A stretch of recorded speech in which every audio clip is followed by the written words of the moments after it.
Yes, Mr. Louis.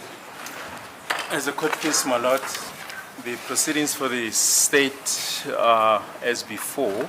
Yes. The matter has been adjourned to today for a ruling on the admissibility of the confessions and the pointings out. Yeah, that is correct. And I'm pleased you're repeating what I said. It's not a judgment. I explained, I quoted the law. It's a ruling. Can you just read for us section 217? Is that A, for the confessions allegedly taken by President Mboto and Raputi.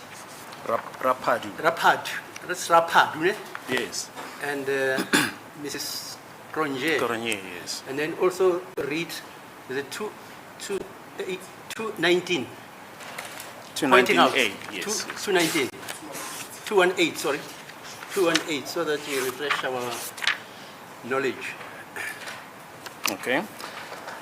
My lord, section 217 reads as follows. Must I read the whole of section 217? Yeah, so that we all know what we're dealing about. The heading is admissibility of confession by accused. Subsection 2171.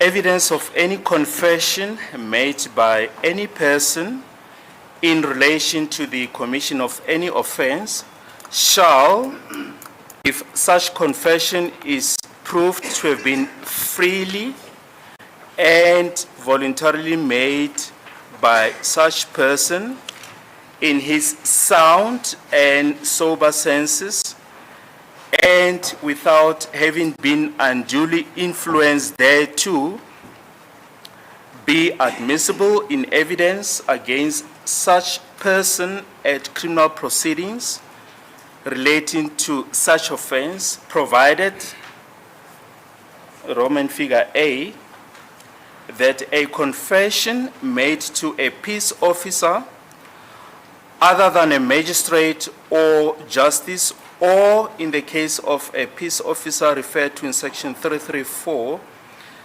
a confession made to such peace officer which relates to an offense, with reference to which such peace officer is authorized to exercise any power conferred upon him under that section, shall not be admissible in evidence unless confirmed and reduced to writing in the presence of a magistrate or justice. And subparagraph B, that where the confession is made to a magistrate and reduced to writing by him, or is confirmed and reduced to writing in the presence of a magistrate, the confession shall, upon the mere production thereof at the proceedings in question, Roman figure 1,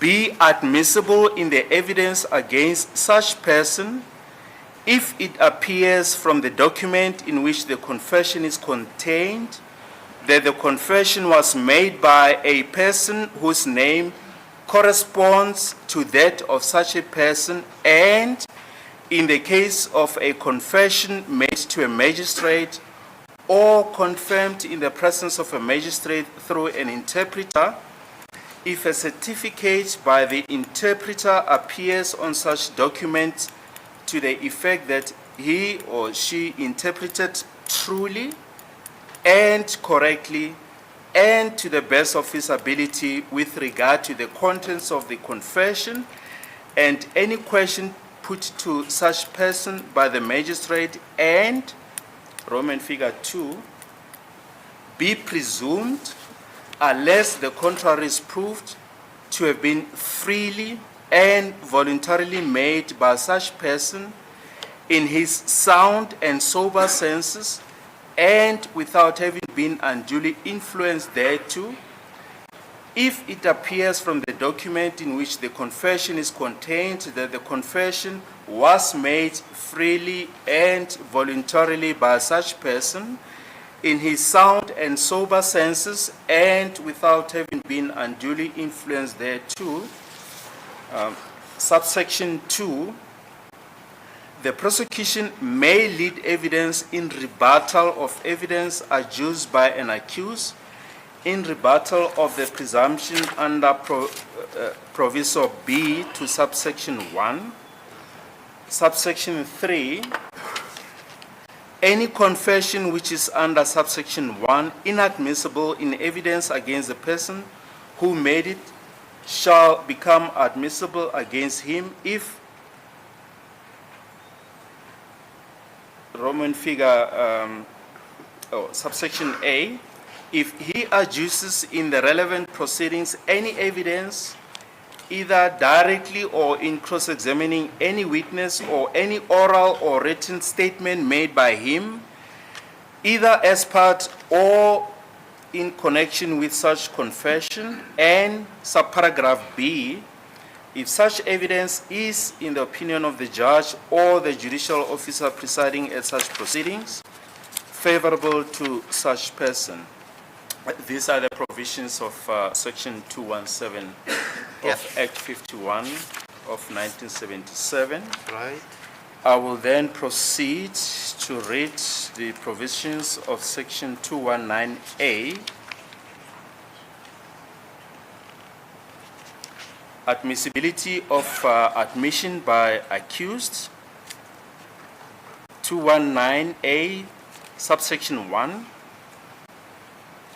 Evidence of any admission made extrajudicially by any person in relation to the commission of an offense shall, if such admission does not constitute a confession of that offense and is proved to have been voluntarily made by that person, be admissible in evidence against him at criminal proceedings relating to that offense, provided that where the admission is made to a magistrate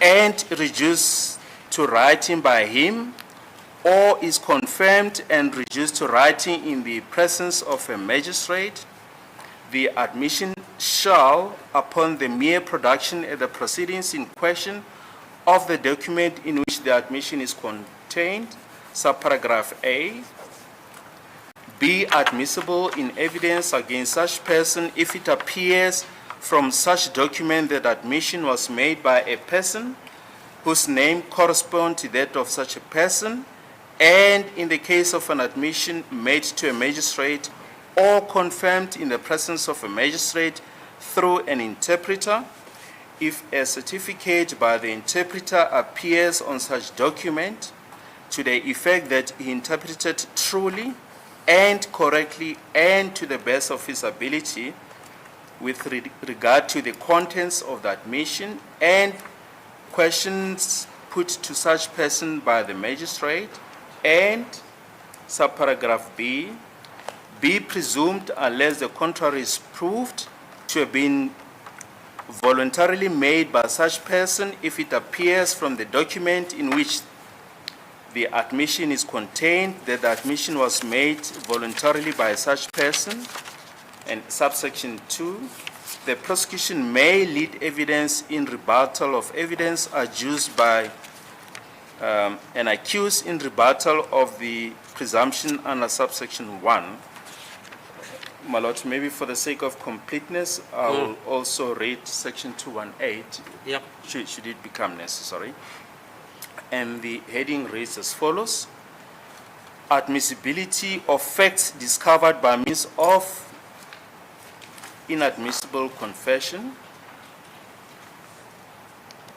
Evidence may be admitted at criminal proceedings of any fact otherwise in evidence, notwithstanding that the witness who gives evidence of such fact discovered such fact or obtained knowledge of such facts only in consequence of information given by an accused appearing at such proceedings, in any confession or statement which by law is not admissible in evidence against such accused at such proceedings, and notwithstanding that the fact that or notwithstanding that the fact was discovered or came to the knowledge of such witness against the wish or will of such accused.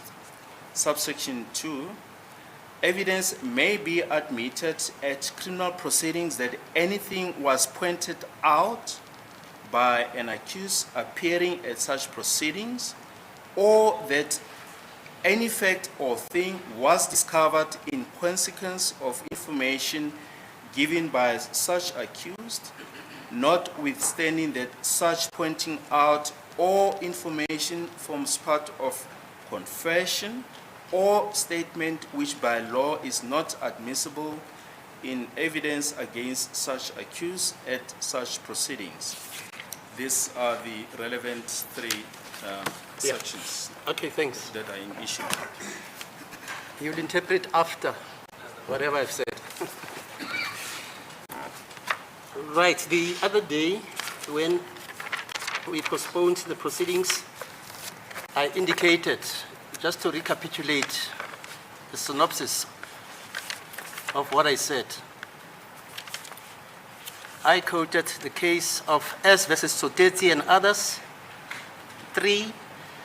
2002, 3 SACR 648. And just to refresh ourselves, in that case, this is what was said.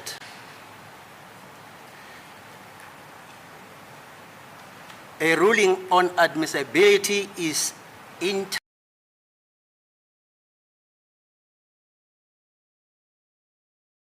CR versus Musikwa and others, 1965, 3 SA 529 SRA. Further, the Leonard MacDonald AJP said at 5:30 to 5:31, it is important to bear in mind that a ruling on admissibility is not final. Relevant evidence led in the main trial may be taken into account by the judge or magistrate when reviewing his decision on admissibility, no matter what the source of such relevant evidence might be. There is no reason why this should not also be the position when a trial within a trial is held.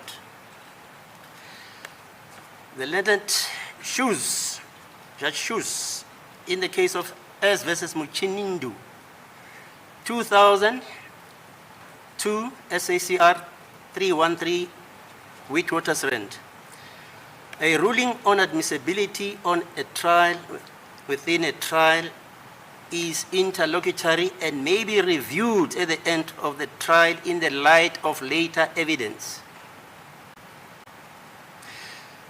The principle in itself shows that subsequent evidence in the main trial may decisively affect the determination of the issues in the trial within a trial.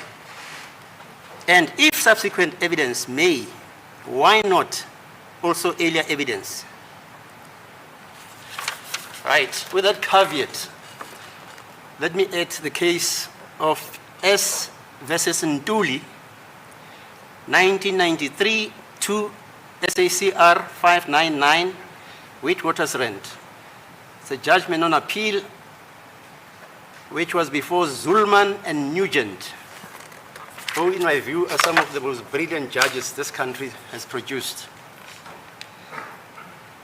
Now, having the caveat of what Sotetsi says, I'm going to read in full what these judges say. Accordingly, the only reason advanced in the judgment for admitting the confession was that the evidence given by the appellant was unsatisfactory. The evidence which he relied upon, that is the magistrate, for reaching this conclusion was all given after the confession was admitted and it related to the contents of the confession rather than the alleged coercion. The evidence relating to the coercion had been given during the trial within a trial and was not scrutinized at all It is difficult to see in those circumstances on what grounds the magistrate admitted the confession in the first place. The magistrate appears to have been under the impression that a confession may be admitted during a trial, provided only that at the end of the trial, the evidence as a whole is sufficient to justify the admissibility. The admission of a confession on the basis that evidence may later emerge to justify its admission would, in my view, constitute a gross irregularity and reduce the procedure for determining whether a confession is admissible to nothing more than a charade. The admissibility or otherwise of a confession falls to be determined on the evidence placed before a court in a trial, within a trial, together with the admissible evidence which has gone before it. If at the end of the trial, within the trial, the requisites for admissibility have not been proved, the confession may or must be excluded. It cannot be admitted on the basis that other evidence may emerge during the course of the trial to justify its admission. Once a confession is admitted, its admission is provisional only in the sense that evidence may thereafter emerge which requires it to be excluded. Then it goes the case of R. Malozani, 1952, 3 SA 639, that's 644E.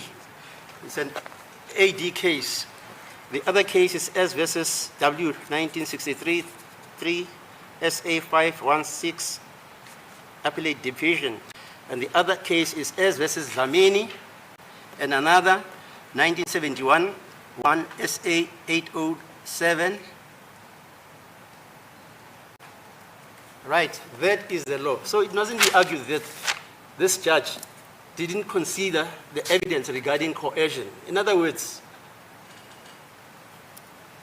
the synopsis of the encapsulation of the evidence, the salient features are this, that when the state intended to bring into play by introducing the so-called alleged confessions or statements of accused number 1 and 2, and the pointing out by accused number 2, the defense objected. And the principal objection was that, 1, they did not make statements. They did not make confessions. They were told to sign documents which were fully completed, and they were told sign here, sign there, initial here, initial there. That was the initial defense. The second defense is that they were assaulted, tortured, severely, as Mr. Mgomezulu put it, severely tortured, tubed, electrocuted, kicked, in order to elicit their signatures on the documents. In other words, these accused before court, their evidence is they don't know the contents of the confessions. They don't know. They were never read to them. And if you go further, accused number 1, for instance,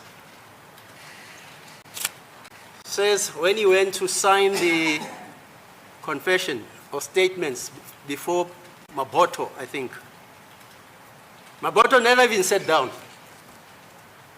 When Maboto came, they were assaulting him.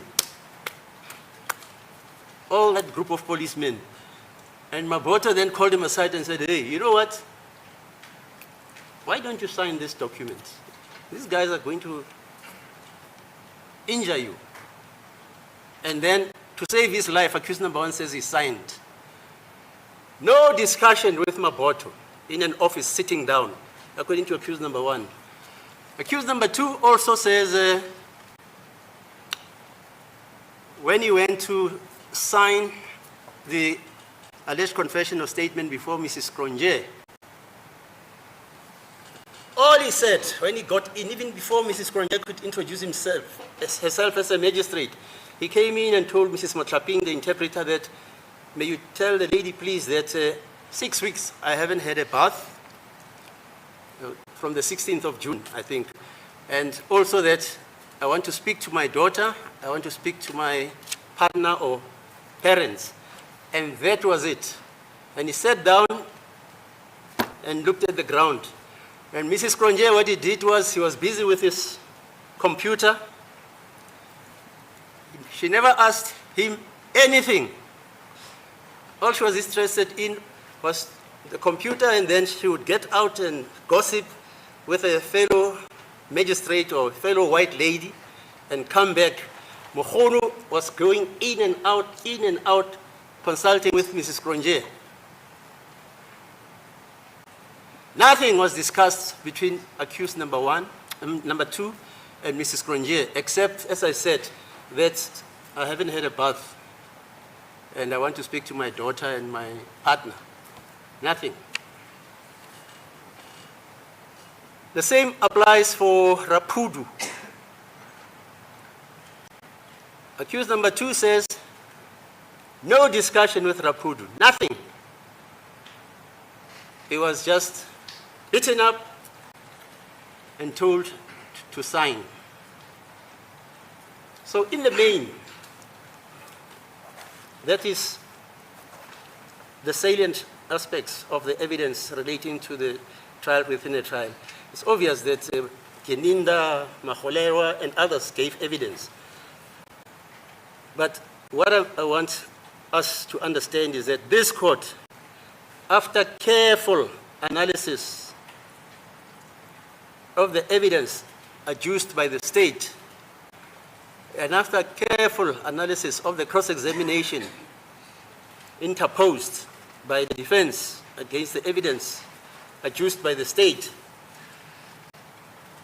and after careful analysis of the rebuttal evidence of accused number 1 and 2 and the cross-examination interposed by the state, and after careful analysis of the heads of argument by all the parties concerned and the verbal submissions made by all the counsels in this court,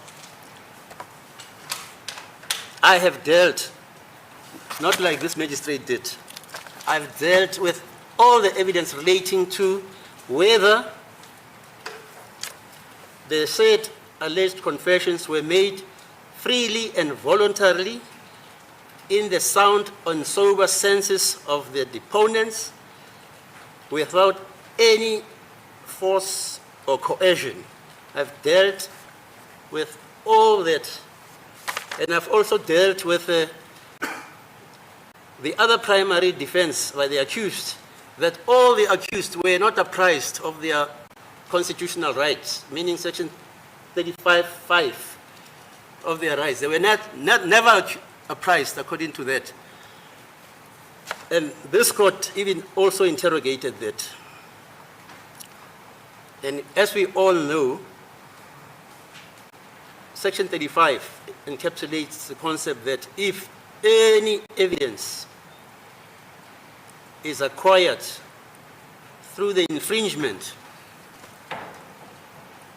of the Bill of Rights, that evidence should not be admitted into the record of the proceedings relating to section 1(7) and section 1(8), even section 1(9) of the Criminal Procedure Act.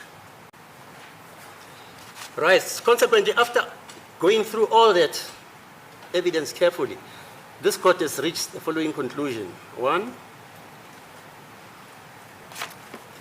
it rules that the confession made by accused number 1 was made freely and voluntarily without any coercion when accused number 1 was in his firm, sound, and sober senses. 2, the confession made by accused number 2 in respect of the said confession being taken by Mrs. Kronje, the magistrate, the court rules that it was made freely and voluntarily without any coercion when accused number 2 was in his full and sober senses. And also the confession made before Colonel Rapudi was also made by accused number 1, 2.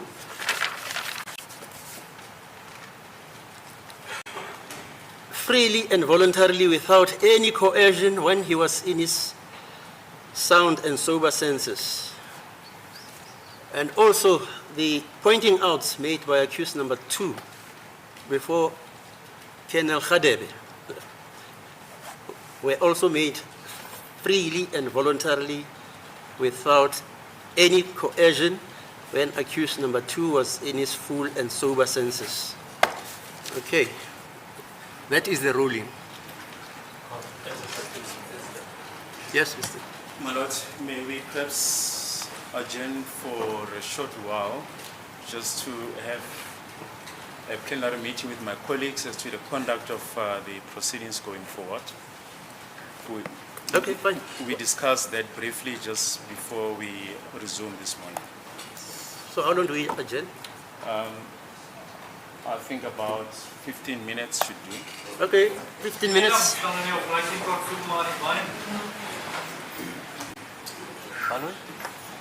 I'll interpret after.